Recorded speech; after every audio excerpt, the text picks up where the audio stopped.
everyone, and welcome to patch 3.5 part 2, whatever you want to call it. Welcome to the end of the Heavensward story. This patch is the end of the story, so whatever happens today will be what leads into Stormblood. So let's get straight into it with Elise and the obvious solution. Already given us an orchestrion role for Steel Reason. The interminable wait for news from Gridania seems to be taking its toll on Elise. Alex, I wish I had more to tell you, but the situation in the East Shroud remains largely unchanged. Meaning that we still have no idea how long it will take. Oh, communication from the Alliance. One moment.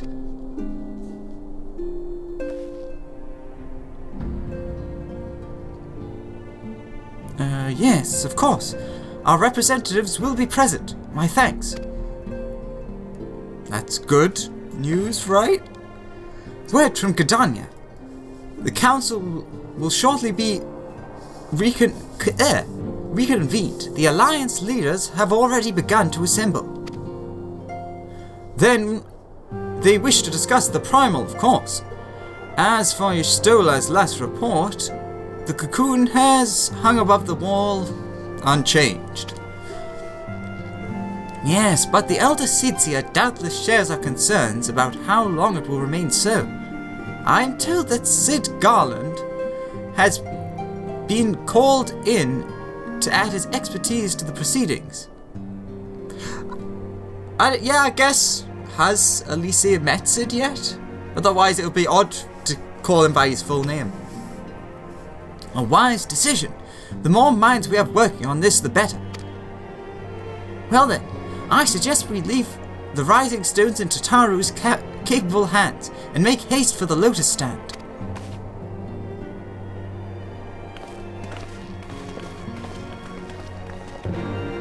Quest accepted.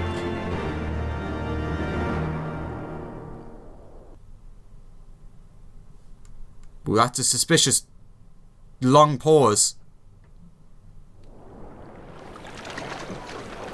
Oh, that's why. It's a cutscene.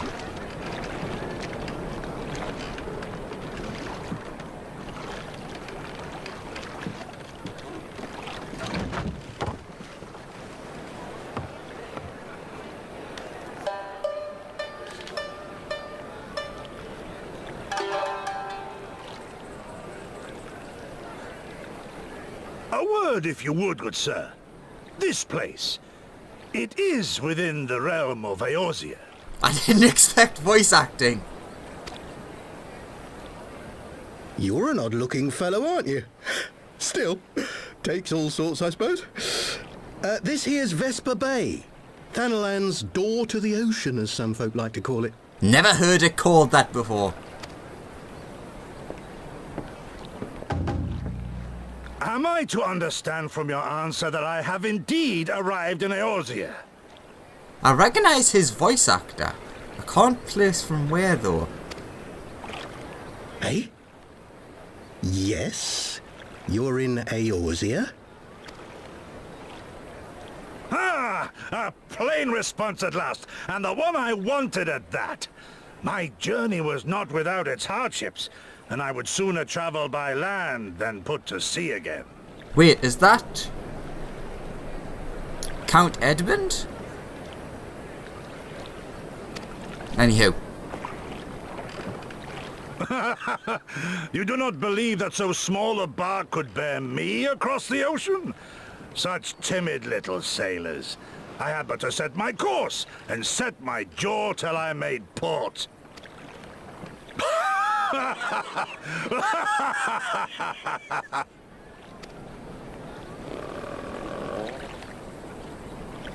Though, 'twould perhaps have been wise to lay down my oars a moment to sup on more than the spray of brine water. By the trembling of my limbs, I sense a brief repast may be in order. Nay, I will not hearken to the feeble grumblings of an empty belly. Duty comes before all.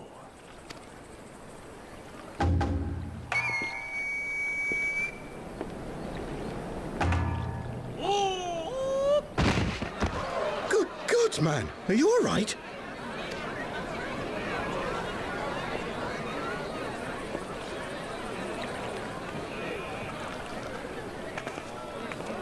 Thou art far indeed from home, friend.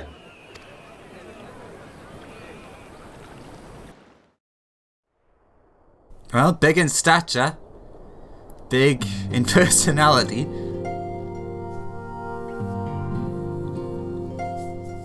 Well, that's not how I expected that character to be, but I quite like it so far.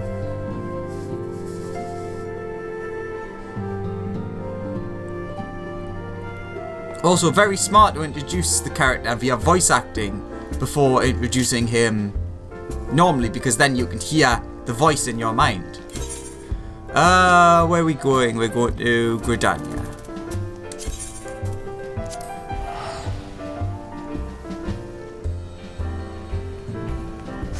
Just a little thing, like totally separate from this game. A lot of people were upset in the new Zelda that there was some voice acting, but only a tiny bit. In regards to this game, they did it in a very smart way. Whenever they introduced a new major character, the rain, they would introduce them with voice acting. So in your mind, you knew what their voice sounded like, so you could still hear it. And I want to go to the Conjurer's Guild. So that's why it reminded us here, because of what just happened.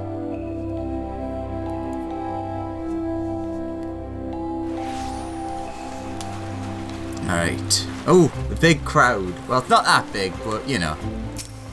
The Silent Conjurer. Welcome, Warrior Flight. This way, if you please.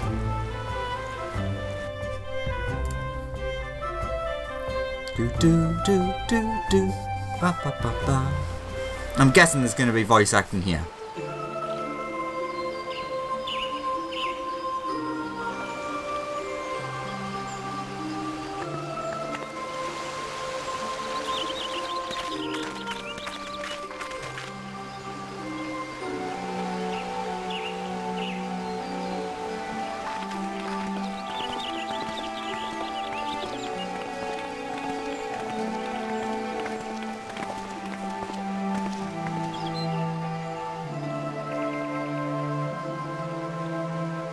Dear friends, pray accept my heartfelt thanks for your efforts in defense of Gridania's borders. I would fain dwell longer on my gratitude for the support of the Alliance, but the situation at Belsar's Wall demands that we forego such pleasantries.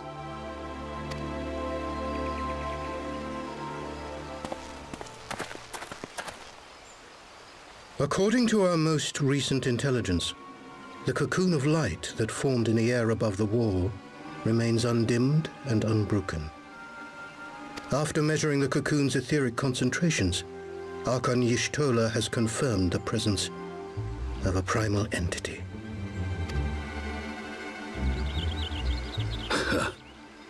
So we must assume that Ilbert's thrice damned god is indeed trapped within. And what news of the Imperials? They're not like to ignore such a spectacle. Sir, a Garlean airship was observed making an approach, but the vessel was destroyed when it drew near. The Empire appears to have made no subsequent attempts to reach the object.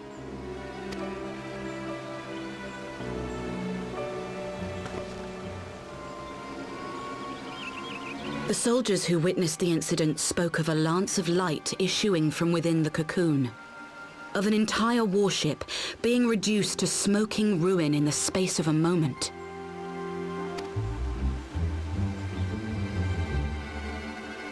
Veterans of Cartano, meanwhile, likened the destruction to that wrought by the fiery wrath of Bahamut.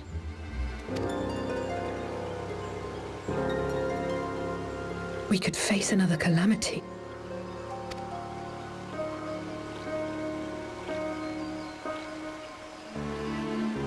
So the Primal is awake then? Contained, yes, but for how long? We must destroy it now, lest it break free. Agreed. There is, however, the small matter of how to get close enough to a being that swats warships from the sky as you would a bothersome gnat.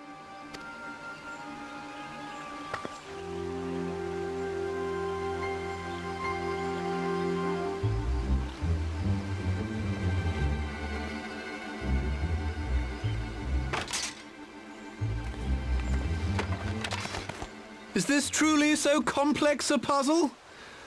Or have you no stomach for the obvious solution? What in the hells are you doing here? A pleasure to see you too, Garland. Now, if you'd be so kind as to explain to these good people why you should be begging me for my assistance, that would be most appreciated.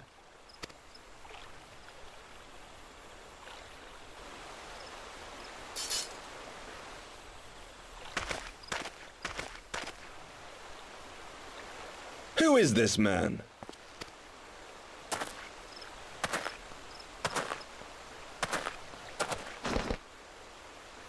Oh, how terrifically rude of me. Nero Tolskeva, former tribunus of the 14th Legion of the Garlean Empire. These days, however, one might say that I'm something of a free agent. What do you want, Nero? I was getting to that. Although you already know what I'm about to propose, old friend. As you have rather belatedly realized, within that frail binding lurks an entity alike in strength to the great Bahamut, and the only force in existence which might conceivably contend with such a foe is the very creation which captured the Elder Primal in the first place. I speak, of course, of Omega. Omega? That hulk has been gathering dust beneath the plains of Cartanau since the Allagans breathed their last. And none alive knows how to wake it. I'm sorry? Do you understand who it is with whom you have the privilege of speaking? I'm Nero Tolskeva, Master Engineer, the mechanical genius who restored the Ultima weapon to full operational capacity. And as luck would have it, I am graciously offering you the use of my considerable expertise. And what, you just expect us to accept? You're a fool if you think your deeds at the Crystal Tower are enough to win my trust, Nero. Trust? You wound me, Garland. All those years, studying side by side at the Academy, sharing both trial and triumph, we were countrymen once, you and I. But sentiment aside, have you a better solution? Or do you mean to send in your vaunted hero there, as you always do, and pray the world is not engulfed in flame?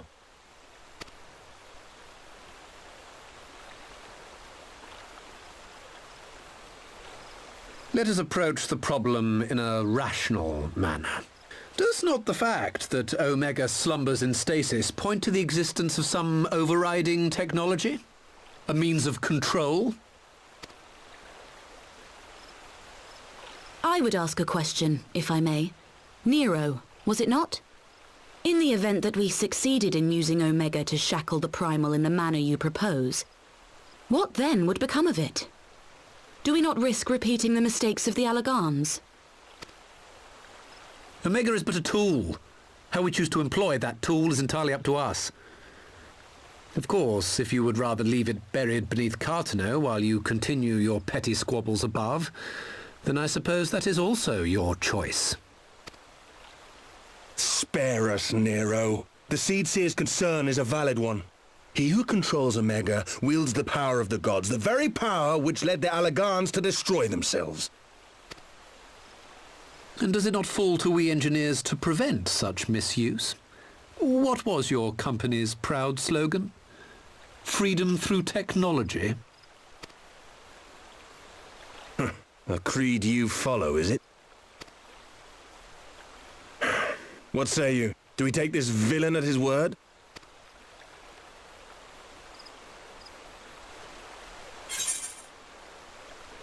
Well, he does make a convincing case, but no.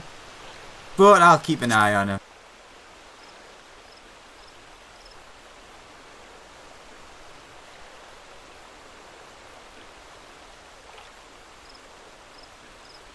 As will I.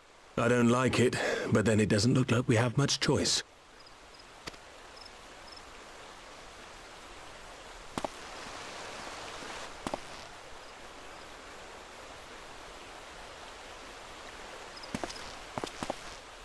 Would the Council be willing to entrust this matter to a pair of former Imperials?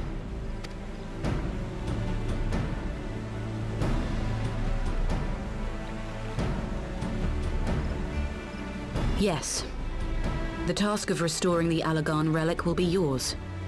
But the responsibility for its reawakening must remain with the Council. Do we condone this course of action? Aye. 'Twould seem we do. Let the record show that we invest this contingent with the authority to enter Carteneau and take command of Omega. Sid, I appoint you leader of the expedition. Scions, I would ask that you assign some few of your number to escort Master Garland and supervise the other one.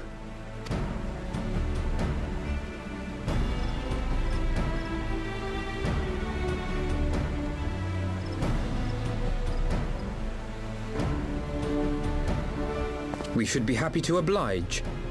The politics of Carteneau being what they are, I dare say our neutrality will prove useful in avoiding any unnecessary entanglements. If I am not mistaken, Doma occupies a similarly neutral position. Might we not persuade you to join the expedition, Lady Yugiri? If you suspected any foul play from Nero, you would be welcome to kill him.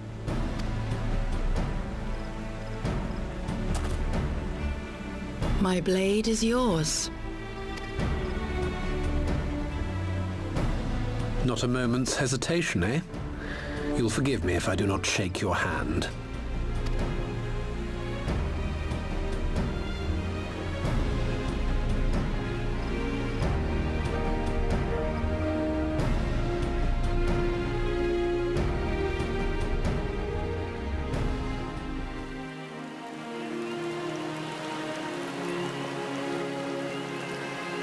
Oh, how cheery and jovial. Not forgetting that this is the last patch before Stormblood. And the last time that we had a last patch before an expansion, all manner of hell broke loose. Well, that was a rather unexpected development, and one which raises a number of questions, not least among them how Nero chanced to learn of the council meeting in the first place. And we get the Steel Reason Orchestrion role. Well, I'll have to go and check what that is. Probably at the end though. Oh! We get our special outfit at the end of this. Well, I'll not spoil what that looks like, we'll try it on at the end. The greater... Oh god. Obeisance. Alphino is eager to join Sid and the others. Sid and the others are assembling at the airship landing. Elise is already on her way, and it would not do to lag too far behind. Let us be off. Yes, let's. Where are we going? Ah, the airship landing in Gridania. So I just want to go at the entrance.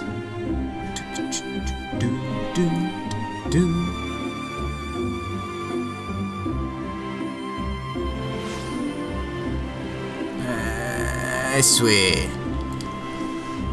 So yes, as you've noticed, I've got Annie with us because why not? So I don't know. I'm trying to think where the story is going to go because it can't have a happy ending. I don't know if they know how to do that. Plus, it can't really have an ending as such either. Where is everyone? Oh god. Alex, Elfino, ready to go? The others have stepped out onto the landing for a moment, at least you wonder. Nero insisted that he be allowed to inspect the Excelsior before boarding. And you let him? Despite his very timely offer of assistance, the thought of that man poking about in the workings of the ship without proper supervision does not fill me with confidence. Calm yourself, Afino. Your sister was adamant that he would never leave her side. She and Yagiri are... Oh, well, here they are now.